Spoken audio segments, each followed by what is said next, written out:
अस्सलामुअलैकुम दोस्तों, general science series 11 लेके आया हूँ। इससे पहले वाली अगर वीडियोस आपने नहीं देखी हैं तो जनरल साइंस सीरीज़ के तमाम पार्ट देख लें। बेस्ट प्रिपरेशन के लिए बायोलॉजी, केमिस्ट्री एंड फिजिक्स के तमाम इंपॉर्टेंट पास पेपर्स के क्वेश्चन मैंने इंक्लूड कर दिए हैं।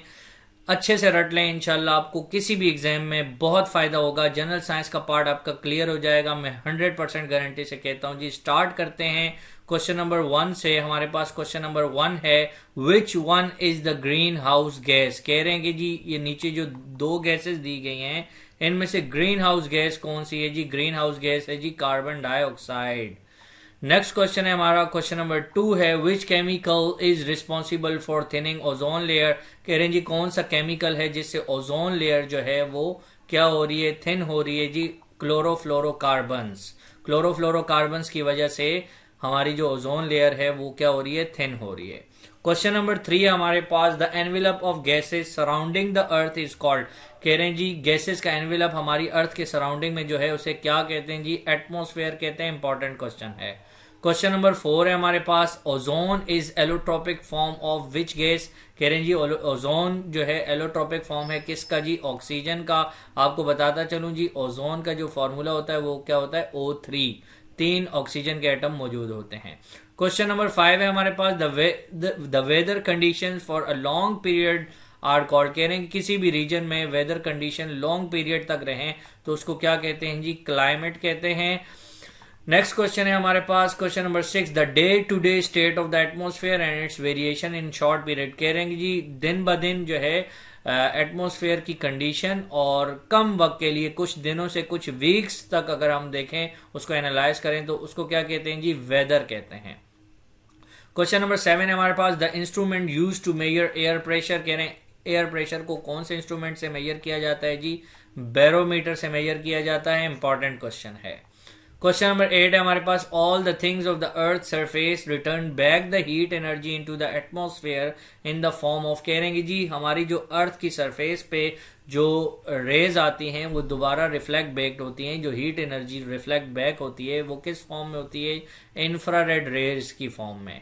क्वेश्चन नंबर 9 है हमारे पास, the process which keeps the earth warm is called. कह रहे हैं जी वो प्रोसेस जो हमारी अर्थ को वार्म रखता है जी क्या कहलाता है जी, ग्रीन हाउस इफेक्ट कहलाता है।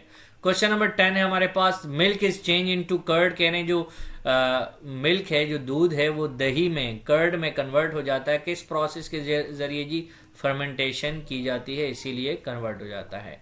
क्वेश्चन नंबर 11 है हमारे पास, the animals of the particular region और हैबिटेट आर कॉल्ड। कह रहे हैं जी किसी भी पर्टिकुलर रीजन के जो एनिमल्स हैं उन्हें क्या कहते हैं, कलेक्टिवली फाना कहते हैं। क्वेश्चन नंबर 12 है हमारे पास, acidic rain is which type of pollution. कह रहे हैं जो एसिडिक रेन है वो हमारी किस तरह की पोल्यूशन है जी, एयर पोल्यूशन कहलाती है। क्वेश्चन नंबर 13 है हमारे पास, innermost layer of the earth is. कह रहे हैं जी हमारी जो जमीन की लेयर्स हैं उसमें जो सबसे इनर मोस्ट लेयर है उसे क्या कहते हैं जी, कोर कहते हैं। ठीक है, इंपॉर्टेंट क्वेश्चन है। क्वेश्चन नंबर 14 है हमारे पास, टॉप मोस्ट लेयर। कह रहे हैं जी हमारी जो जमीन की लेयर्स हैं इनमें सबसे जो टॉप लेयर है इसे क्या कहते हैं जी, इसे क्या कहते हैं जी, क्रस्ट कहते हैं, जिसके ऊपर हम मौजूद हैं। क्वेश्चन नंबर 15 है हमारे पास, the layer of the atmosphere closest to the earth. कह रहे हैं जी एटमॉस्फेयर जो हमारी जो जमीन के ऊपर जो हमारा एटमॉस्फेयर है इसकी भी कुछ लेयर्स हैं। कह रहे हैं जी वो लेयर जो जमीन के सबसे करीब है उसे क्या कहते हैं जी, ट्रोपोस्फेयर कहते हैं।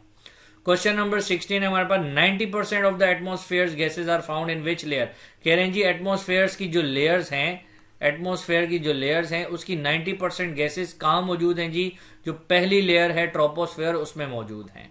क्वेश्चन नंबर 17 हमारे पास, second layer of the atmosphere is called stratosphere. कह रहे हैं जी सेकंड लेयर जो दूसरे नंबर पे ट्रोपो के बाद आती है वो क्या आती है, स्ट्रेटोस्फेयर आती है। क्वेश्चन नंबर 18 है हमारे पास, the energy we get by eating food. कह रहे हैं जी जब खाना हम खाते हैं उससे हमें एनर्जी हासिल होती है, उसे एनर्जी को क्या कहते हैं जी, केमिकल पोटेंशियल एनर्जी कहते हैं, या पोटेंशियल एनर्जी भी आप बोल सकते हैं या केमिकल एनर्जी भी आप बोल सकते हैं। क्वेश्चन नंबर 19 है हमारे पास, when the ball coming towards the ground what energy it gains. कह रहे हैं कि जी अगर बॉल है और वो ऊपर से नीचे की तरफ आ रही है, जमीन की तरफ आ रही है, तो उसकी कौन सी एनर्जी गेन करेगी जी, बॉल काइनेटिक एनर्जी गेन करेगी, याद रखिएगा। ठीक है, इंपॉर्टेंट क्वेश्चन है। क्वेश्चन नंबर 20 हमारे पास, a fuel contains energy which is known as, कह रहे हैं जो फ्यूल है पेट्रोल गैसोलीन वगैरह, इनमें कौन सी एनर्जी मौजूद होती है जी? इनमें पोटेंशियल एनर्जी मौजूद होती है। क्वेश्चन नंबर 21 है हमारे पास, suspension of the liquids and solid particles in the atmosphere, कह रहे हैं जी हमारे एटमॉस्फेयर के अंदर लिक्विड और सॉलिड के कुछ बहुत ही छोटे माइन्यूट पार्टिकल्स हैं क्लाउड्स और रेन ड्रॉप्स के अलावा, उन्हें क्या कहते हैं जी? उन्हें कहते हैं एरोसोल्स कहते हैं। इंपॉर्टेंट क्वेश्चन है। क्वेश्चन नंबर 22 है हमारे पास, the dangerous air pollutant is, कह रहे हैं जी सबसे डेंजरस एयर पोल्यूटेंट कौन सा है जी? CO, carbon monoxide. ठीक है, कार्बन मोनोऑक्साइड। मोनोऑक्साइड इसलिए कहते हैं जी इसके अंदर एक ऑक्सीजन मौजूद होता है।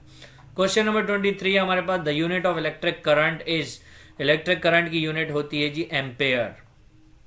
क्वेश्चन नंबर 24 है हमारे पास, द यूनिट ऑफ वोल्टेज और PD, PD का मतलब है जी पोटेंशियल डिफरेंस, इज, कह रहे हैं जी वोल्टेज या पोटेंशियल डिफरेंस की यूनिट क्या होती है जी? वोल्ट्स। क्वेश्चन नंबर 25 है हमारे पास, the substance used as medium between two plates of capacitor is known as, कह रहे हैं कि जी कैपेसिटर की टू प्लेट्स के दरमियान जो मीडियम होता है उसे क्या कहते हैं जी? डाई इलेक्ट्रिक मीडियम कहते हैं। क्वेश्चन नंबर 26 है, the unit of capacity is farad. Important question है, याद रखिएगा। क्वेश्चन नंबर 27 है हमारे पास, what is connected in series with a live wire in the electric circuit of the house? Fuse, fuse is connected. Question number 28 है हमारे पास, the electrical energy is transmitted one place to another, कह रहे हैं जी electrical जो energy है, electrons transfer होते हैं एक जगह से दूसरी जगह पे, तो बीच में कौन सी ऐसी चीज है जिसके जरिए ट्रांसफर होते हैं जी? कंडक्टर। कोई भी ऐसी चीज जो इलेक्ट्रिसिटी और हीट एनर्जी को कंडक्ट करती है उसमें से इलेक्ट्रॉन जो है ट्रांसफर हो जाते हैं। क्वेश्चन नंबर 29 है जी, wood and glass are the example of, wood and glass किसकी एग्जांपल है जी? इंसुलेटर की एग्जांपल है या नॉन कंडक्टर्स की एग्जांपल है। क्वेश्चन नंबर 30 हमारे पास, the commercial unit of electrical energy is, जो बिल्स वगैरह आते हैं हमारे घरों में जो बिजली के, वो कौन सी यूनिट में आते हैं जी? Kilowatt hour.